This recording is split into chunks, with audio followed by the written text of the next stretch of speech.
Present ಅಲ್ಲಿ ಹೇಗಿದೆ ಅನ್ನೋದನ್ನ ನೋಡೋಣ. ಸರೆಂಡರ್ ಕಾರ್ಡ್ ಅನ್ನ ನಾನು ತಗೊಂಡಿದ್ದೀನಿ. ಸರೆಂಡರ್ ಟು ಪ್ರಯರ್ ಅಂತ ಕೊಡ್ತಾ ಇದ್ದಾರೆ. ನೀವು ಪ್ರಯರಿನ ಕಡೆಗೆ ಹೆಚ್ಚು ಗಮನವನ್ನ ಕೊಡಿ, ಸ್ವಲ್ಪ ದೇವರ ಕಡೆಗೂ ಹೆಚ್ಚು ಗಮನವನ್ನ ಕೊಡ್ಬೇಕಾಗತ್ತೆ. ಯಾವಾಗ ನೀವು ದೇವರನ್ನ ತುಂಬಾ ಹೃದಯದಿಂದ ಪ್ರಾರ್ಥನೆಯನ್ನ ಮಾಡಿ ನನಗೆ ಸಹಾಯವನ್ನ ಮಾಡು ಅಂತ ಕೇಳ್ತಿರೋ, ಆಗ ಅದೆಲ್ಲ ಸಮಸ್ಯೆಗಳಿಂದ ನೀವು ಆಚೆ ಬರ್ತೀರಾ. ಮಾಡೋದ್ರಿಂದ, ದೇವರನ್ನ ನೀವು ಧ್ಯಾನ ಮಾಡೋದ್ರಿಂದ ನಿಮ್ಗೆ ಏನ್ ಸಿಗುತ್ತೆ, ಯಾವುದೇ ರೀತಿಯ ಗೊಂದಲಗಳಿಗೆ ಅಥವಾ ಯಾವುದೇ ರೀತಿಯ ಸಮಸ್ಯೆಗಳು ನಿಮ್ಮಲ್ಲಿ ಇದ್ರೂ ನಿಮ್ಮ ಲವ್ ಲೈಫಿನ ವಿಚಾರವಾಗಿ ನಿಮ್ಗೆ ಆನ್ಸರ್ಗಳು ಸಿಗುತ್ತೆ, ಮತ್ತೆ ಸಪೋರ್ಟ್ ಕೂಡ ನಿಮ್ಗೆ ದೇವ್ರ ಕಡೆಯಿಂದ ಸಿಗುತ್ತೆ ಅನ್ನುವಂತಹದ್ದು ನಿಮ್ಗೆ ಹೇಳ್ತಾ ಇದ್ದಾರೆ.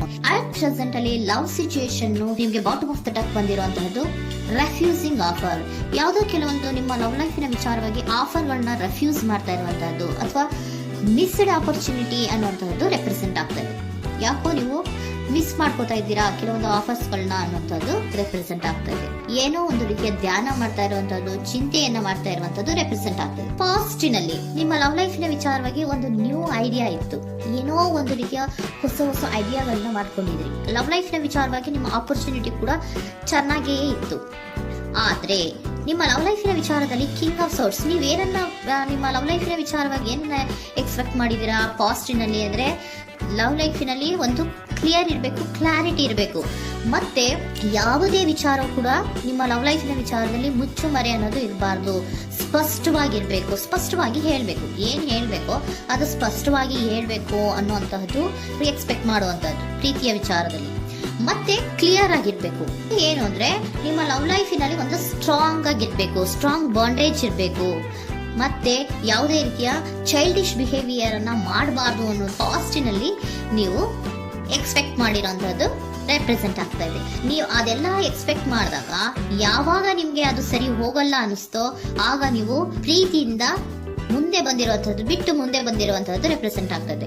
ಮೋಸ್ಟ್ ಪ್ರಾಬಬಲಿ ನಿಮ್ಮ ಕೆಲವೊಬ್ಬರಿಗೆ ಈಗ ಆಲ್ರೆಡಿ ಕೆಲವೊಂದು ರೀತಿಯ ಬ್ರೇಕಪ್ ಗಳು ಆಗಿರಬಹುದು, ಕಮ್ಯುನಿಕೇಶನ್ ಇಲ್ಲದೆ ಇರುವಂತಹದ್ದು ರೆಪ್ರೆಸೆಂಟ್ ಆಗ್ತಾ ಇದೆ. ಮೋಸ್ಟ್ ಪ್ರಾಬಬಲಿ ನೀವು ಇವಾಗ ಇಬ್ರು ಕೂಡ ನೀವು ಮಾತಾಡದೆ ಇರುವಂತಹದ್ದು ರೆಪ್ರೆಸೆಂಟ್ ಆಗ್ತಾ ಇದೆ. ಸೊ ಯಾವುದೇ ರೀತಿಯ ಕಾಂಟ್ಯಾಕ್ಟ್ ಅಲ್ಲಿ ಇಲ್ಲದೆ ಇರುವಂತಹದ್ದು ರೆಪ್ರೆಸೆಂಟ್ ಆಗ್ತಾ ಇದೆ. ನೋಡಿ, ಮುಂದೆ ಮುಂದೆ ಬರ್ತಾ ಇರುವಂತಹದ್ದು ರೆಪ್ರೆಸೆಂಟ್ ಆಗ್ತಾ ಇದೆ. ಯಾಕೋ ತುಂಬಾ ಬೇಜಾರಲ್ಲಿ ಇರುವಂತಹದ್ದು. ಪಾಸ್ಟಿನಲ್ಲಿ ಕೂಡ ನೀವು ಲವ್ ಲೈಫಿನ ವಿಚಾರವಾಗಿ ಕೆಲವೊಬ್ರು ಬೇಜಾರಲ್ಲಿ ಇರುವಂತಹದ್ದು ರೆಪ್ರೆಸೆಂಟ್ ಆಗ್ತಾ ಇದೆ.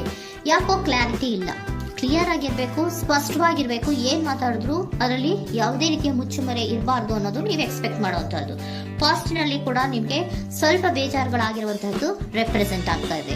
ಅಟ್ ಪ್ರೆಸೆಂಟಿನಲ್ಲಿ moon card, 9 of swords, 6 of swords ಬಂದಿದೆ. ಮೂನ್ ಕಾರ್ಡ್ ಏನನ್ನ ರೆಪ್ರೆಸೆಂಟ್ ಮಾಡುತ್ತೆ? ಇಲ್ಯೂಷನ್ ಅನ್ನ ರೆಪ್ರೆಸೆಂಟ್ ಮಾಡುತ್ತೆ, ಕೆಲವೊಂದು ರೀತಿಯ ಭ್ರಮೆಗಳನ್ನ ರೆಪ್ರೆಸೆಂಟ್ ಮಾಡುತ್ತೆ, ಆತಂಕಗಳನ್ನ ರೆಪ್ರೆಸೆಂಟ್ ಮಾಡುತ್ತೆ. ಮತ್ತೆ ನಿಮ್ಮ ಲವ್ ಲೈಫಿನ ವಿಚಾರದಲ್ಲಿ ಯಾವುದೇ ರೀತಿಯ ಸ್ಥಿರವಾಗಿ ಇಲ್ಲ, ಯಾವುದು ಕರೆಕ್ಟ್ ಆಗಿ ಇಲ್ಲದೆ ಇರುವಂತಹದ್ದು ನಿಮ್ಗೆ ರೆಪ್ರೆಸೆಂಟ್ ಆಗ್ತಾ ಇದೆ. ನೆಕ್ಸ್ಟ್ ಕಾರ್ಡ್ ಏನ್ ಬಂದಿದೆ? ಸೆಕೆಂಡ್ ಕಾರ್ಡ್ 9 ಆಫ್ ಸೋರ್ಡ್ಸ್ ಬಂದಿದೆ. ಇದರಲ್ಲೂ ಕೂಡ ನಿಮ್ಗೆ ಆತಂಕ ಇತ್ತು, ಇದರಲ್ಲೂ ಕೂಡ ಆತಂಕ ಇದೆ, ಭಯ ಇದೆ, ಕರೆಕ್ಟ್ ಆಗಿ ನೀವು ನಿದ್ರೆ ಮಾಡ್ತಾ ಇಲ್ಲ, ಯೋಚನೆ ಮಾಡ್ತಾ ಇರುವಂತಹದ್ದು ಈ ಎರಡೂ ಕಾರ್ಡ್ಗಳಲ್ಲೂ ರೆಪ್ರೆಸೆಂಟ್ ಆಗ್ತದೆ. ಇದರಲ್ಲೂ ಆತಂಕಗಳಿದೆ, ಇದರಲ್ಲೂ ಆತಂಕ. ಅಟ್ ಪ್ರೆಸೆಂಟಿನಲ್ಲಿ ಕೆಲವೊಂದು ರೀತಿಯ ವಿಚಾರಗಳಲ್ಲಿ ಭಯವನ್ನ ಪಡ್ತಾ ಇರುವಂತಹದ್ದು ರೆಪ್ರೆಸೆಂಟ್ ಆಗ್ತಾ ಇದೆ.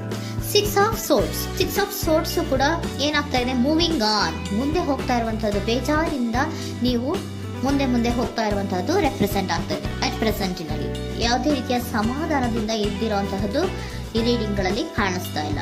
ಓಕೆನಾ? ಟೇಕ್ ಇಟ್ ರೆಸೋನೇಟ್, ನಿಮ್ಗೆ ರೆಸೋನೇಟ್ ಆದ್ರೆ ಮಾತ್ರ ತಗೊಳ್ಳಿ. ನೆಕ್ಸ್ಟ್ ಕಾರ್ಡ್ ಇಮಿಡಿಯೇಟ್ ಫ್ಯೂಚರ್ ನ ಬಗ್ಗೆ ನೋಡೋದಾದ್ರೆ ನೈಟ್ ಆಫ್ ಸೋರ್ಡ್ಸ್ ಬಂದಿದೆ. ಅಂದ್ರೆ ಈ ಕೆಲವು ಬೇಜಾರುಗಳಿಂದ ಏನ್ ನೀವು ಮೂವ್ ಆನ್ ಆಗ್ತಾ ಇದ್ದೀರಲ್ವಾ, ಕೆಲವೊಂದು ವಿಚಾರಗಳನ್ನ ಕ್ವಿಕ್ ಥಿಂಕಿಂಗ್ ಅನ್ನ ಮಾಡಿ ನೀವು ಮುಂದೆ ಬರುವಂತಹದ್ದು, ಕೆಲವೊಂದು ಆಕ್ಷನ್ಸ್ ಗಳನ್ನ ತಗೊಳ್ಳುವಂತಹದ್ದು ರೆಪ್ರೆಸೆಂಟ್ ಆಗ್ತಾ ಇದೆ. ನಿಮ್ಮ ಲವ್ ಲೈಫಿನ ವಿಚಾರವಾಗಿ ಕ್ವಿಕ್ ಥಿಂಕಿಂಗ್ ಅನ್ನ ಮಾಡಿ ಏನ್ ಮಾಡ್ಬೇಕು, ಹೇಗ್ ಮಾಡ್ಬೇಕು ಅಂತ ಕ್ವಿಕ್ ಥಿಂಕ್ ಅನ್ನ ಮಾಡಿ ನೀವು ಮುಂದೆ ಬರುವಂತಹದ್ದು, ಮತ್ತೆ ಕೆಲವೊಂದು ರೀತಿಯ ಆಕ್ಷನ್ ಗಳನ್ನ ತಗೋತಾ ಇರುವಂತಹದ್ದು ರೆಪ್ರೆಸೆಂಟ್ ಆಗ್ತಾ ಇದೆ. ಕ್ವೀನ್ ಆಫ್ ಕಪ್ ಏನನ್ನ ರೆಪ್ರೆಸೆಂಟ್ ಮಾಡುತ್ತೆ? ಬಹಳ ಕೇರಿಂಗ್ ಅನ್ನ ರೆಪ್ರೆಸೆಂಟ್ ಮಾಡುತ್ತೆ.